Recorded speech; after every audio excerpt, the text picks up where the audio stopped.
Yeah, everything's good. He had a little breathing issue early on, but all the tests came back good, and hasn't haven't had any since. How scary was that stretch of time for you? It was definitely scary. He had to be checked into the NICU, and they had to monitor him in there. But when all the tests came back and nothing was seriously wrong, then we were pretty relieved. But at first, it was a scary time. I know you kept throwing when you were down there and dealing with this. How difficult was that to kind of stay doing both of those things? Yeah, it was difficult. It was tough to leave knowing that Stacy was going to be in there and having to keep going up there with him.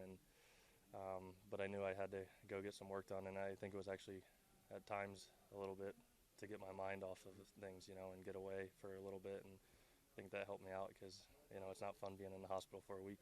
Was the issue with the baby's lungs? No, they called it like apnea. They said premature babies get it more commonly than full-term babies, but when he'd fall asleep, he just stopped breathing, and we wanted him to be looked at and make sure everything was fine. So we gave him to the nurses one night, and then it happened with them a couple times. So they decided that was best that he was monitored for. He needed 5 days without having one, so that's why we had to stay in there for a week. It just resolved itself on its own, though. Nothing had to Yeah, be done. like the doctor said, they go looking for problems, but you don't really want to find any. And luckily, they didn't find any, and he's doing great now. How do you describe? I mean, were all 5 of those days super stressful, or was it just in the beginning, and you kind of got a sense after that that Yeah, in the beginning, you're waiting for the blood work and all to come back, and I think they ended up doing an MRI and some X-rays and stuff. So we're waiting for all those results to come back. Those are stressful.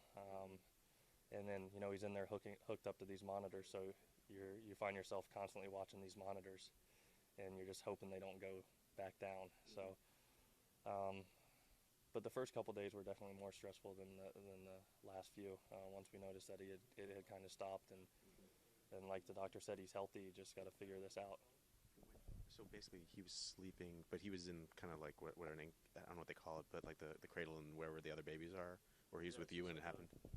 Well, Stacy's sister was holding him the first time, and she's a respiratory therapist, and she actually noticed that he was changing a little bit of color. And we were actually eating, and she said, "Oh, I guess they call it dusky.